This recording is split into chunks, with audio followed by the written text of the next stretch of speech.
Dr. Billy Graham já levou a mensagem de esperança em Jesus Cristo para o maior número de pessoas em toda a história. Mais de 210 milhões de pessoas em 185 países ao redor do mundo foram tocadas pela mensagem do Dr. Billy Graham. Por mais de 60 anos, ele vem fazendo com que milhares de pessoas entreguem suas vidas a Jesus.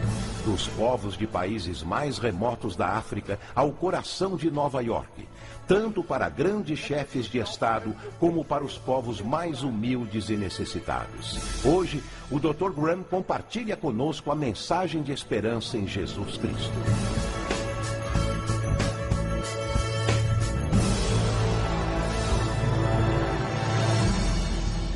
Há alguns anos atrás, 2 filmes britânicos receberam o Oscar da Academia de melhor filme do seu respectivo ano. E ambos foram a respeito de 2 homens. Um foi Eric Liddell e o outro foi Gandhi. Ambos tiveram a força e a coragem, quando sob pressão, de dizer não a si mesmos, de exercer autodisciplina. Quero tomar como meu texto de hoje 1 Coríntios, capítulo 10. Começando com o versículo 12. Aquele, pois, que pensa estar em pé, veja que não caia. Não vos sobreveio tentação. Ouçam isto. Não vos sobreveio tentação que não fosse humana. Todo ser humano enfrenta tentações no decorrer de sua vida. Mas Deus é fiel e não permitirá que sejais tentados além das vossas forças. Pelo contrário, juntamente com a tentação, vos proverá livramento, de sorte que a possais suportar. Deus proveu escape, se você conhece a Cristo. Bom, aqueles 2 filmes tiveram um tremendo impacto sobre o mundo. O de 1982 foi Carruagens de Fogo, a história de Eric Liddell. Um jovem que disse não a si mesmo e sim a Cristo. Ele surpreendeu o mundo quando se recusou a correr num domingo nas Olimpíadas de Paris de 1924. E vocês todos sabem que ele disse não até mesmo ao príncipe de Gales, que lhe pediu que corresse, porque ele era o homem mais rápido do mundo nos 100 metros. Mas ele disse não, porque ia ser num domingo e era contra suas convicções bíblicas escocesas. E recentemente foi comemorado o 60º aniversário da grande vitória de Eric Liddell nas Olimpíadas, porque ele correu nos 400 metros, em que ninguém achava que teria chance, e venceu. E fizeram esse grande filme a respeito da sua vida. E o que muita gente não sabe é que a vida de Eric Liddell não se limitou àquela vitória, porque depois que se formou na Universidade de Edimburgo, quando partiu, a estação estava lotada de colegas e professores cantando "Saudai o nome de Jesus", porque Eric Liddell foi para a China como missionário. Foi capturado pelos japoneses durante a guerra e morreu num campo de concentração japonês. Mas naquele campo, ele trouxe alegria e coragem a todos os prisioneiros, pois pregou para eles e cantou para eles, ministrando as suas almas. E ouvi dizer que estão preparando um outro filme, mostrando sua vida ali, porque ele teve coragem de dizer não. O mundo ouviu falar dele, porque ele disse não àqueles que tentaram fazer com que abandonasse as suas convicções cristãs pessoais. E eu penso em William Booth, há pouco mais de 100 anos atrás, que fundou o Exército da Salvação. Ele se converteu, tornou-se um vigário, um pastor, e foi para as favelas de Londres, para as zonas da luz vermelha. Pregou entre a gente pobre, formou um pequeno grupo chamado Banda Aleluia, e ia às esquinas, e ia também às prisões. E alguns dos líderes religiosos da época não gostaram daquilo. E assim ele foi chamado diante de uma conferência de líderes religiosos. E disseram: William Booth, você vai pregar onde nós o mandarmos, senão será excomungado. Ali estava ele, diante daquela vasta assembleia de pastores. Que podia dizer? Catherine Booth, que se tornou tão famosa quanto ele, sua esposa, estava na galeria e abanou o seu lenço gritando: William, diga não! E William obedeceu sua esposa e disse não, e assim nasceu o exército da salvação.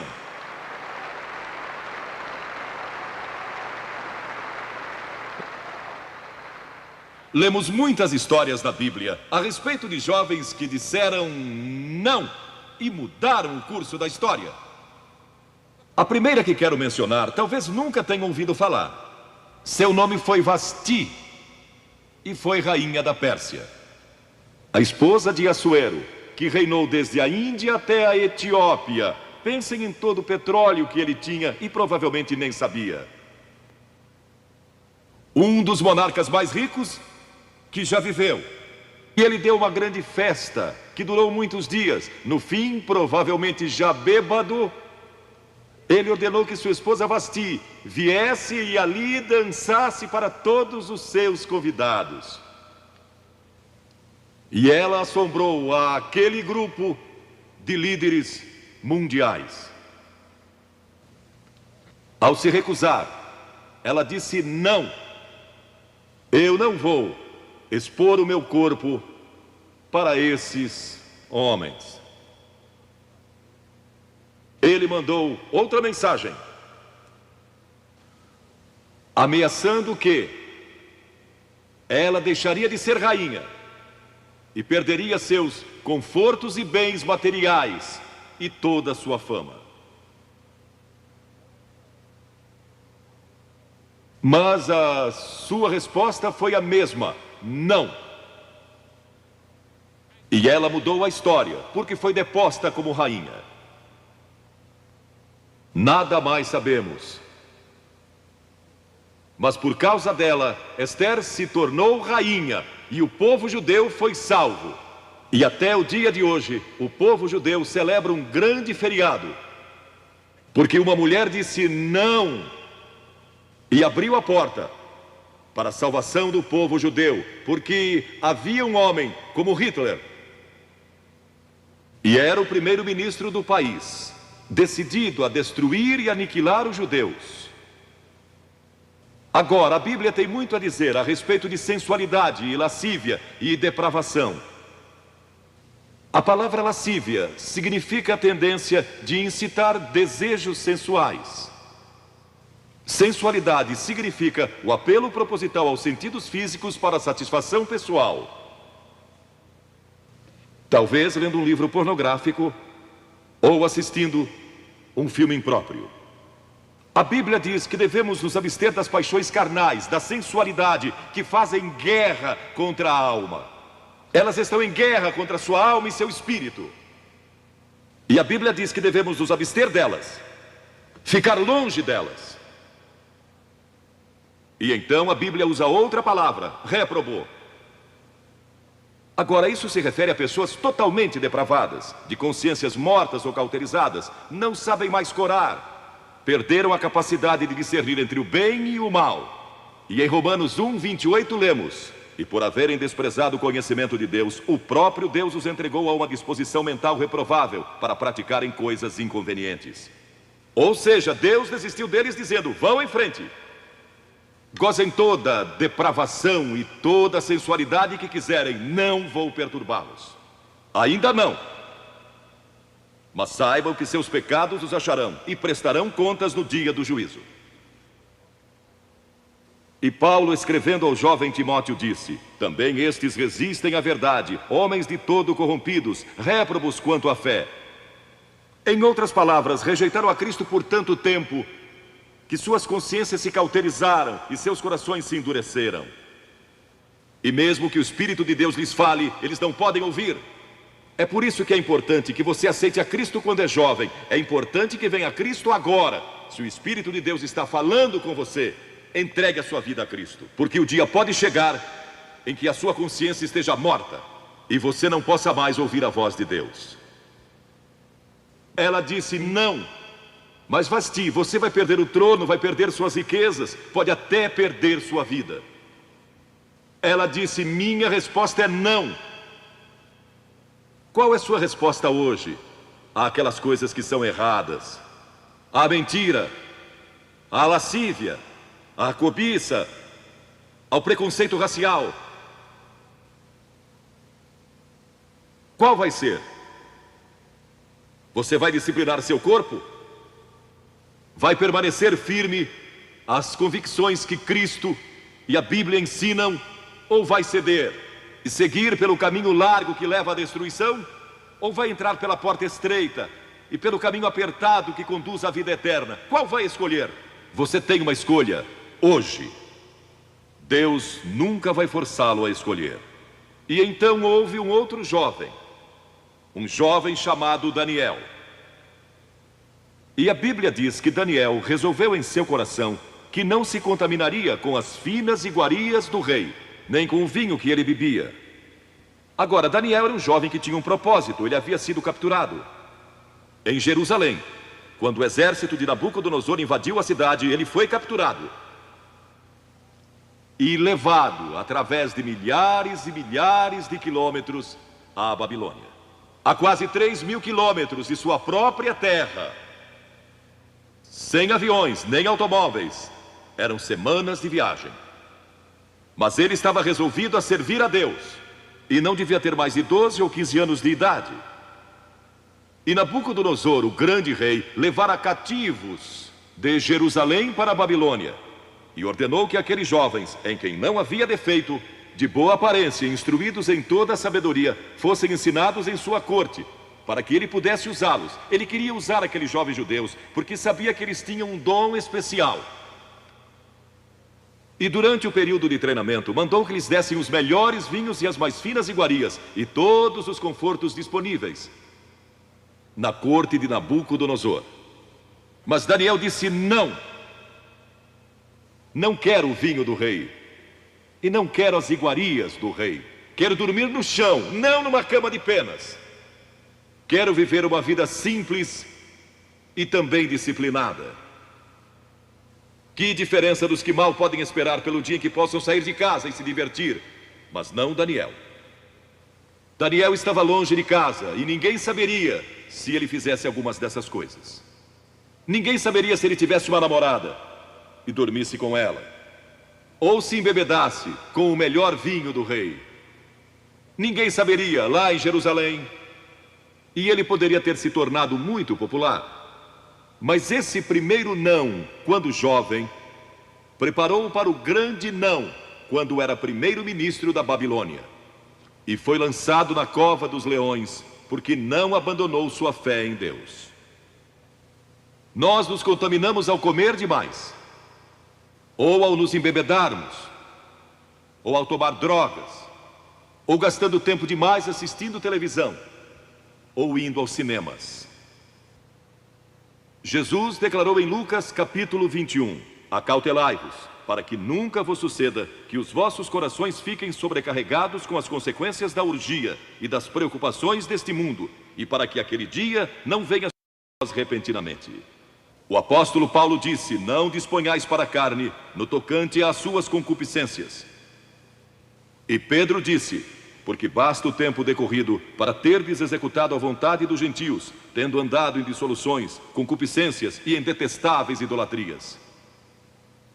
A Bíblia diz que devemos disciplinar nossas mentes e também nossos corpos, e disciplinar o coração pela nossa fé em Cristo. E então houve outro jovem chamado José, que foi vendido para o Egito pelos seus irmãos e se tornou escravo de um homem chamado Potifar. E Potifar tinha uma linda esposa, e José era forte e bonito. E em Gênesis, no capítulo 39, se quiserem ler a história, lemos a respeito da tentação de José. A esposa de Potifar se apaixonou por José, porque José se tornou mordomo de toda a casa de Potifar, cuidando dos seus negócios. E ela viu aquele belo jovem, viril e de boa aparência, andando pela casa e pelo jardim, cuidando dos negócios todos os dias, e ela o cobiçou. E disse: deita-te comigo. Ele disse: não.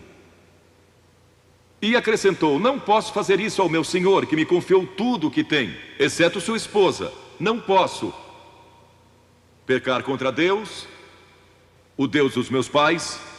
Ele estava longe de casa, lá no Egito, quem saberia?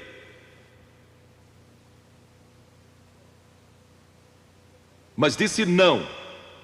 E quando disse não, na última vez, ela o agarrou e ele fugiu dela, deixando sua capa. E ela começou a gritar, chamando os servos e dizendo: ele tentou me violentar. O que não era verdade. Mas Potifar acreditou e mandou que ele fosse lançado na prisão. E muitos de vocês sabem a história, que ele foi para a prisão e, através de uma série de circunstâncias, ele depois se tornou primeiro-ministro de todo o Egito e governou o Egito sob o faraó. Deus o guardou e o promoveu, porque José teve a coragem de dizer não quando foi tentado. Agora, sexo não é pecado. O sexo nos foi dado por Deus para a propagação da raça humana e para nosso prazer, dentro de certos limites que Deus estabeleceu para o matrimônio. As características de um cristão são autocontrole e autodisciplina.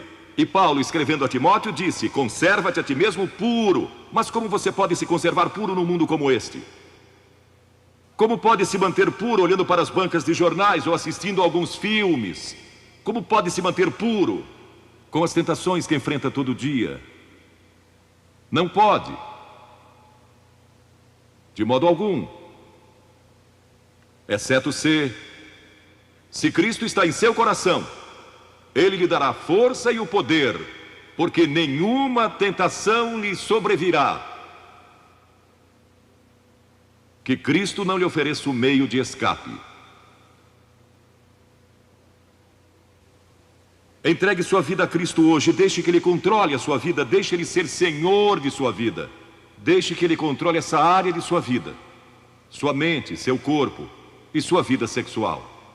Deixe que Ele tome conta dela. E lemos a respeito de um outro jovem chamado Moisés. Em geral pensamos em Moisés como um homem velho, de barba, mas foi na juventude que ele tomou a decisão que o levou à grandeza. Porque a Escritura diz: pela fé Moisés, quando homem, talvez 17 ou 18 anos de idade, recusou ser chamado filho da filha do faraó. Recusou.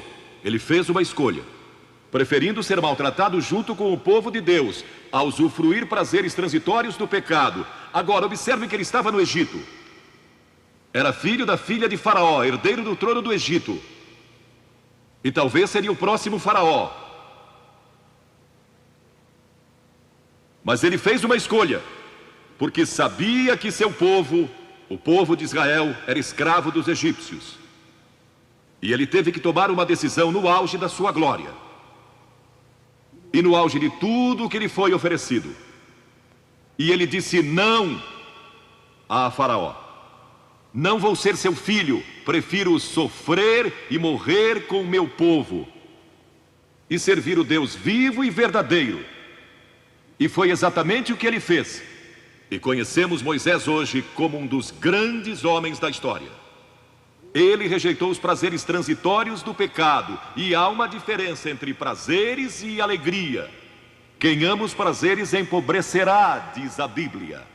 E ela cita um homem que disse: entreguei meu coração à loucura e aos seus prazeres, mas tudo isso é correr atrás do vento. Quem vive em prazeres está morto, embora viva, amando os prazeres mais do que a Deus. A Bíblia diz que há pessoas que amam aos prazeres mais do que amam a Deus. É o seu caso? Você ama a Deus mais do que ama prazeres pecaminosos? Não falo de esportes e todas essas coisas maravilhosas que temos. Falo de prazeres pecaminosos. Mas a alegria é produzida pelo Espírito Santo. E há centenas de passagens que falam dessa alegria. Você pode ter alegria mesmo quando não tem prazer, porque a alegria é profunda. O anjo disse aos pastores naquela grande noite: não temais, pois vos trago boa nova de grande alegria, que o será para todo o povo. E mesmo no sofrimento, quando você recebe a Cristo, Deus não remove o sofrimento. Ele não remove todos os problemas e as dificuldades da sua vida. Não faz isso. Ele não promete, se você está desempregado, conseguir um emprego amanhã se você aceitar a Cristo hoje à noite. Ele promete que lhe dará graça e força e alegria em qualquer situação. Bem-aventurados sois quando os homens vos odiarem e quando vos expulsarem da sua companhia, vos injuriarem e rejeitarem o vosso nome como indigno, por causa do Filho do Homem. Regozijai-vos naquele dia e exultai. Ele disse: quando vierem a mim e tiverem problemas e tribulações e as pessoas odiarem vocês, ele disse: exultai, porque grande é o vosso galardão lá no céu, pois dessa forma procederam seus pais com os profetas. Todos que viverem piedosamente em Cristo serão perseguidos. A Bíblia diz: ainda haverá sofrimento. Jesus disse: quem não tomar a sua cruz e negar-se a si mesmo, não pode ser meu discípulo. Moisés escolheu a alegria de seguir a Deus, em vez da vida de prazeres no Egito. O que você está seguindo? Qual é a sua escolha nesta hora? E então o último é Jesus. Jesus foi tentado em todas as coisas à nossa semelhança, mas sem nenhum pecado. Quer dizer que Jesus foi tentado a mentir? Sim.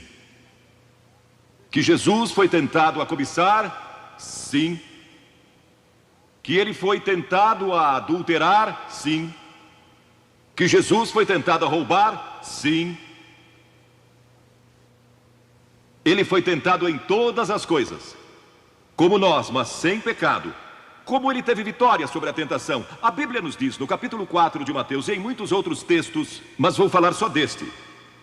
O diabo veio a ele quando ele estava faminto e sedento e disse: se és o Filho de Deus, manda que estas pedras se tornem em pães. Observem que ele tentou colocar dúvidas na mente de Jesus quanto à sua identidade. Agora, Jesus era o Filho de Deus, nascido de uma virgem, Filho de Deus, que foi ressuscitado dos mortos pelo poder de Deus e está vivo hoje. Mas o diabo pôs dúvidas em sua mente. Ele estava fraco e cansado e faminto, um ser humano. Ele não enfrentou o diabo como Filho de Deus, enfrentou-o como homem. E ele sempre respondeu citando as Escrituras. É por isso que você deve decorar as Escrituras. Nem só de pão viverá o homem, mas de toda a palavra que procede da boca de Deus. Jesus disse que há uma coisa que é mais importante que a comida, e sexo, e coisas materiais. É sua vida espiritual. E então ele disse: se tu és o Filho de Deus, atira-te abaixo, porque está escrito: aos seus anjos ordenará a teu respeito que te guardem, para não tropeçares.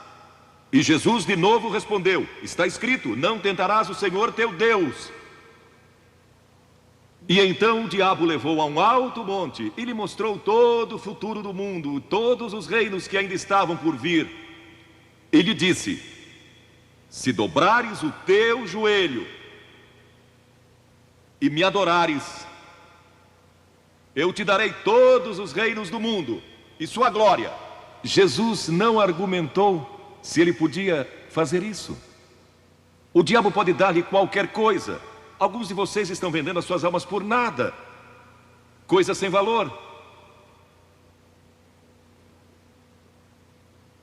A Jesus ele ofereceu o mundo todo, mas ele sabia que a cruz estava esperando por ele, e o único meio de salvação para o mundo era a cruz. Se tivesse obedecido o diabo, nós nunca teríamos tido a oportunidade de sermos salvos e perdoados.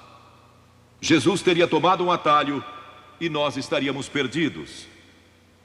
Mas Jesus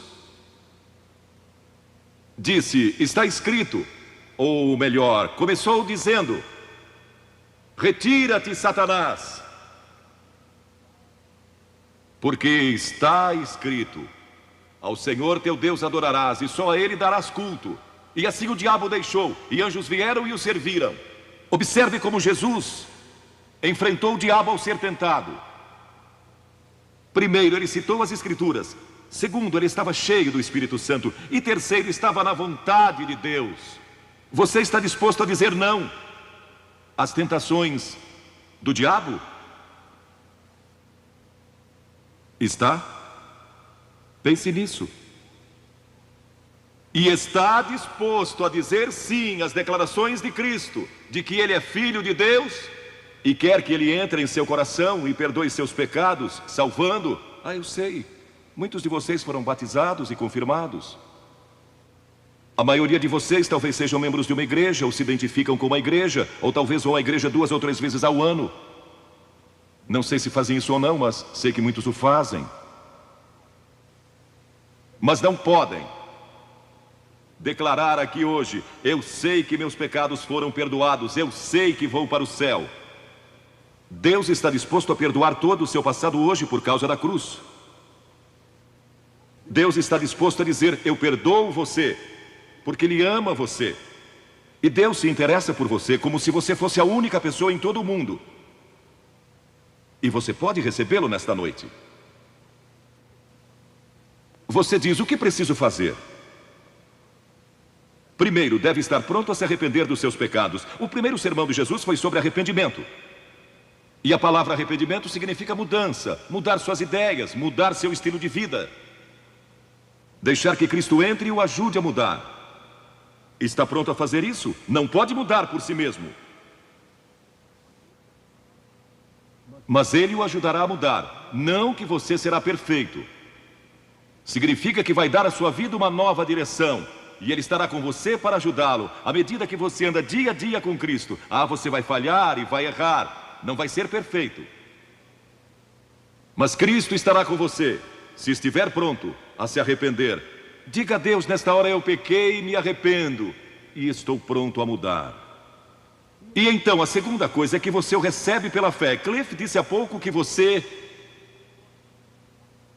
não pode racionalizar a salvação. Há certas coisas que podemos compreender, mas muitas delas a princípio você não pode entender. Tem que vir como uma criança, dizendo: não posso entender tudo, mas eu te recebo em meu coração hoje pela fé. Pela fé que somos salvos, pela fé e não por obras, para que ninguém se glorie. Pela graça que somos salvos. E então a terceira coisa: você está pronto a sair daqui hoje dizendo: vou segui-lo e servi-lo o melhor que me for possível. Sabem, em nossa reunião em Bristol, algumas semanas atrás, estava ali um jovem de 17 anos, e ele tinha ido à autoescola aquela tarde. E pediu que seu instrutor o deixasse em um dos portões do estádio. E entre aquela multidão, ele encontrou sua família, que tinha sido convidada para a cruzada. E no encerramento, ele e sua irmã fizeram o que vou pedir que vocês façam hoje. Vieram à frente e ficaram diante da plataforma, indicando que estavam entregando suas vidas a Cristo. Uma semana depois, esse rapaz de 17 anos morreu num acidente num túnel que desmoronou. Talvez vocês até tenham lido nos jornais. Ele disse sim a Cristo, nunca imaginando que em poucos dias ele estaria indo ao céu. E nós o veremos lá outra vez. Você sabe para onde iria se isso acontecesse com você?